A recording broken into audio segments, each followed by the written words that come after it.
जय माता दी मित्रों, आपके और आपके परिवार पर माता रानी की कृपा सदैव बनी रहे। हिंदू धर्म में शरद पूर्णिमा का विशेष महत्व है। वैदिक पंचांग के अनुसार हर साल शरद पूर्णिमा का व्रत अश्विनी माह के शुक्ल पक्ष की चतुर्दशी के दिन मनाया जाता है। इस दिन धन की देवी माता लक्ष्मी और भगवान विष्णु की पूजा अर्चना करने का विधान है। वहीं ज्योतिष शास्त्र में शरद पूर्णिमा की रात बहुत खास मानी जाती है, क्योंकि इस रात चांद पूरी तरह से चमकता है, यानी कि चांद 16 कलाओं से पूर्ण रहता है। इस दिन व्रत रखने से व्यक्ति को सुख समृद्धि की प्राप्ति होती है। वहीं इस दिन चंद्रदेव की पूजा करने के साथ चांदनी रात में खीर बनाकर रखी जाती है। मान्यता है कि इस रात आकाश में अमृत की बारिश होती है। इस शरद पूर्णिमा का दिन माँ लक्ष्मी को प्रसन्न करने का खास दिन माना जाता है। मान्यता है कि इस दिन माँ लक्ष्मी रात में भ्रमण पर निकलती हैं। साल 2024 में शरद पूर्णिमा 16 अक्टूबर दिन बुधवार को मनाई जाएगी।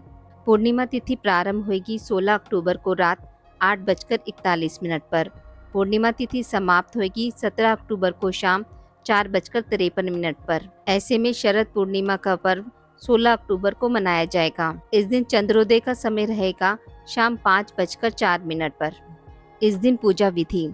इस पावन दिन सुबह जल्दी उठकर स्नान कर लें। इस दिन पवित्र नदियों में स्नान करने का बहुत अधिक महत्व है। आप नहाने के पानी में गंगा जल डालकर भी स्नान कर सकते हैं। नहाते समय सभी पावन नदियों का ध्यान कर लें। नहाने के बाद घर के मंदिर में दीप प्रज्वलित करें। सभी देवताओं का गंगा जल से अभिषेक करें। अगर संभव हो तो इस दिन व्रत भी रखें। पूर्णिमा के दिन भगवान विष्णु की पूजा अर्चना करने का विशेष महत्व होता है। इस दिन विष्णु भगवान के साथ माता लक्ष्मी की पूजा अर्चना भी करें। भगवान विष्णु को भोग लगाएं। भगवान विष्णु के भोग में तुलसी को भी शामिल करें। धार्मिक मान्यताओं के अनुसार तुलसी के बिना भगवान विष्णु भोग स्वीकार नहीं करते। इस बात का ध्यान रखें कि भगवान को सिर्फ सात्विक चीज़ों का भोग लगाया जाता है। भगवान विष्णु और माता लक्ष्मी की आरती करें। इस पावन दिन भगवान विष्णु और माता लक्ष्मी का अधिक से अधिक ध्यान करें। पूर्णिमा पर चंद्रमा की पूजा का भी विशेष महत्व होता है। चंद्रोदय होने के बाद चंद्रमा की पूजा अवश्य करें। चंद्रमा को अर्घ्य देने से दोषों से मुक्ति मिलती है। इस दिन जरूरतमंदों की मदद करें। अगर आपके आसपास गाय है तो गाय को भोजन जरूर कराएं। गाय को भोजन कराने से कई तरह के दोषों से मुक्ति मिलती है। शरद पूर्णिमा व्रत की कथा। बहुत समय पहले एक नगर में एक साहूकार रहता था। उसकी 2 पुत्रियां थीं। दोनों पुत्री पूर्णिमा को उपवास रखती, लेकिन छोटी पुत्री हमेशा उस उपवास को अधूरा रखती और दूसरी हमेशा पूरी लगन और श्रद्धा के साथ पूरे व्रत का पालन करती। समय उपरांत दोनों का विवाह हुआ। विवाह के पश्चात बड़ी, जो कि पूरी आस्था के साथ उपवास रखती थी, उसे बहुत ही सुंदर और स्वस्थ संतान को जन्म दिया।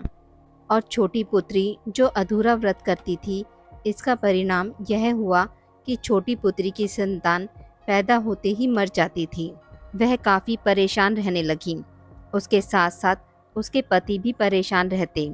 उन्होंने ब्राह्मणों को बुलाकर उसकी कुंडली दिखाई और जानना चाहा कि आखिर उसके साथ ऐसा क्यों हो रहा है।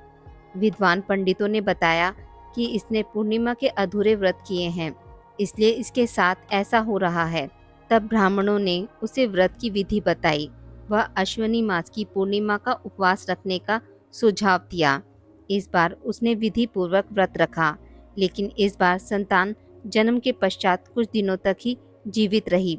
उसने मृत शिशु को पीढ़े पर लिटाकर उस पर कपड़ा रख दिया और अपनी बहन को बुला लाई। बैठने के लिए उसने वही पीड़ा उसे दे दिया। बड़ी बहन पीढ़े पर बैठने ही वाली थी कि उसके कपड़े के छूते ही बच्चे के रोने की आवाज़ आने लगी। उसकी बड़ी बहन को बहुत आश्चर्य हुआ और कहा कि तू अपनी संतान को मारने का दोष मुझ पर लगाना चाहती थी। अगर इसे कुछ हो जाता तो तब तो छोटी ने कहा कि यह तो पहले से मरा हुआ था, आपके प्रताप से यह जीवित हुआ है। बस फिर क्या था। पूर्णिमा की व्रत की शक्ति का महत्व पूरे नगर में फैल गया और नगर में पूर्णिमा का व्रत विधि विधान से करने का ढिंढोरा पिटवा दिया गया। आज की इस वीडियो में बस इतना ही। मित्रों, अगर आपको मेरी वीडियोस पसंद आती हैं तो इसे लाइक और शेयर ज़रूर करें और पूजा पाठ से जुड़ी जानकारी के लिए मेरे चैनल को सब्सक्राइब करना ना भूलें। धन्यवाद।